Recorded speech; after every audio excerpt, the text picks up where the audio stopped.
Okay, so the Republicans at this point actually had an absolute 56-54 majority. Correct. For the balance of that session, Correct. ending at the tail end of '68. So what do you remember from that time? What were the issues at that time? What happened? Yes, there were a lot of issues, of course.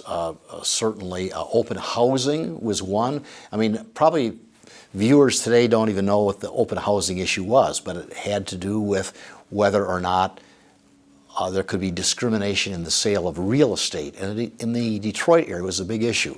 Sure. The realtors would not show homes to blacks in certain areas, et cetera. Right. So George Romney was very much in favor of an open housing law, and that was very controversial. But it was enacted by a very narrow vote. What about the state's finances? State's finances, then as now, and George Romney and the action team was in favor of enacting the first state income tax. Right.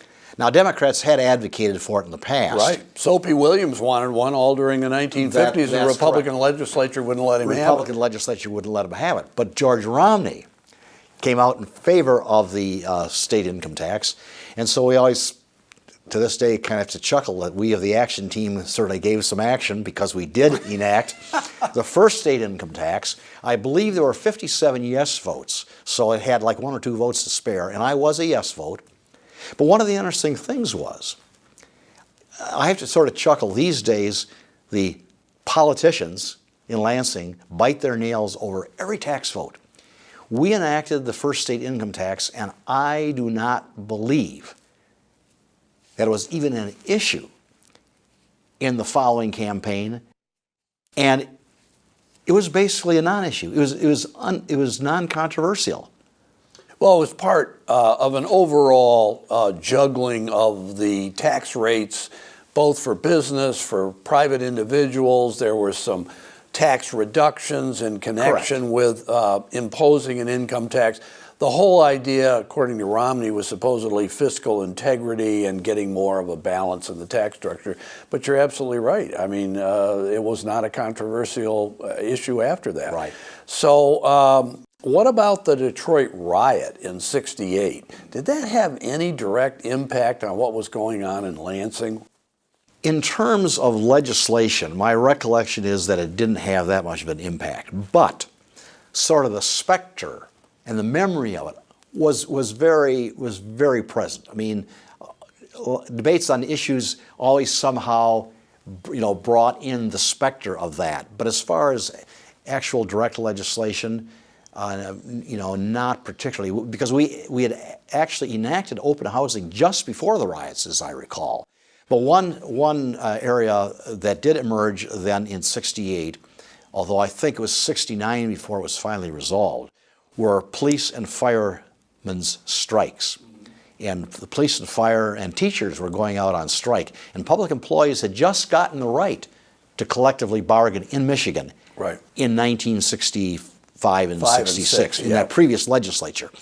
So then there were strikes. And so I was on the House Labor Committee that first term and in the second term, and that was a major issue, and we resolved it, not in the ways the municipalities liked. We enacted what's now known as PA 312, which provided for binding arbitration for police and fire strikes. But that was another big issue of 1967-68. Okay, so we get up to 1970. You had been in the House for 2 terms. Another big issue that came up in 1970, parochial. What about parochial? Well, parochial was, I have always said, the nastiest, most divisive, most hair-pulling legislative issue that I ever encountered. And particularly in my district, it was, there were other districts too where it was a very divisive issue. But in my district it was because we had a lot of parochial schools. And so no issue topped that one in terms of being divisive. The legislature did, by a very narrow vote, with mainly Democrats for and Republicans against, did vote yes on parochial. One of the things, and Governor Milliken, by the way, was also very much for it, which I've never quite fully understood. But anyway, after Procade was approved in the legislature, I was walking out of the Capitol with the MEA lobbyist at the time, and I'm not sure who it was. I think probably Dan Welburn, who for a long time was the MEA lobbyist. And I said to him, you know, at this stage, the only thing you can do is to go for a constitutional amendment, which would bar this. Well, I don't want to flatter myself. It really wasn't a revolutionary idea, but I'm not sure anyone had even proposed it up to that point. There wasn't any public conversation. There was no conversation about going that route, but immediately after I proposed that to Dan Welburn, the idea took off. And consequently, in the November 1970 election, it was on the ballot. Proposal C, to bar aid to non-public schools. And it became the major issue of the 1970 campaign. Bill Milliken running for re-election for it, Sandy Levin, the Democratic candidate, running against Milliken, very much in favor of Prop C. Well, in the election, the outcome of that election was, to my great surprise, Prop C to bar public money for parochial schools passed statewide. And ironically, in my own district, in my home county, Manistee County, the vote for and against Procade almost exactly mirrored the vote for and against me. Wow. It's amazing. Explain a little bit, why do you think Democrats by and large were for parochial and Republicans against, although there were elements of the Republican Party, particularly in the Christian Reform community around Grand Rapids and Western Michigan, who were for parochial, but not that many. Yes, the parochial issue is a strange one in a number of respects. For example, the Catholic schools and the Christian Reform schools both were very much for it. Right. Whereas the Missouri Synod Lutherans, who had a number of schools in my district and elsewhere across the state, were very much opposed to it.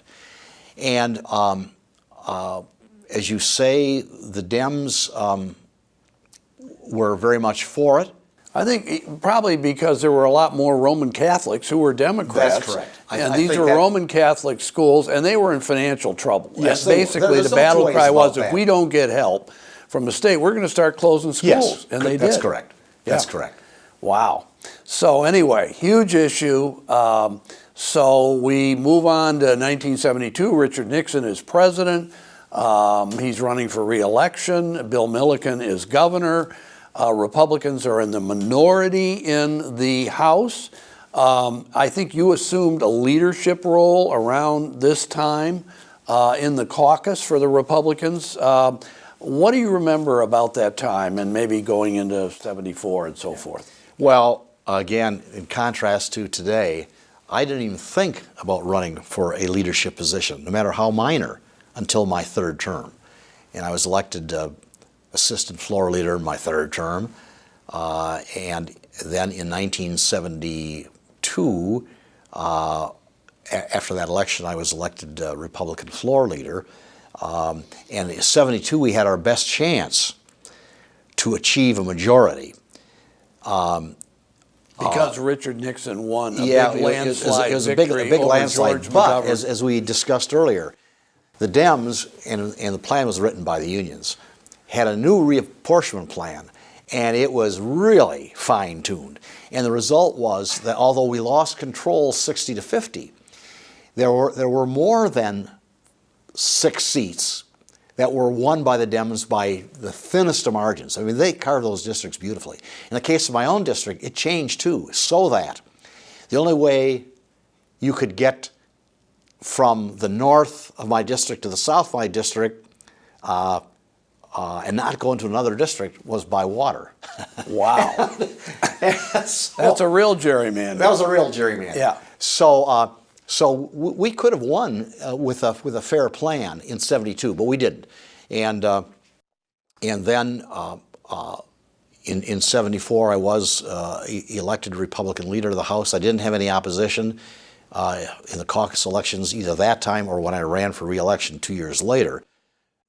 Watergate came along. Then Watergate occurred, of course, in '73, and Watergate really resulted in just a whole array of reform legislations enacted by the legislature, pretty much on a bipartisan basis.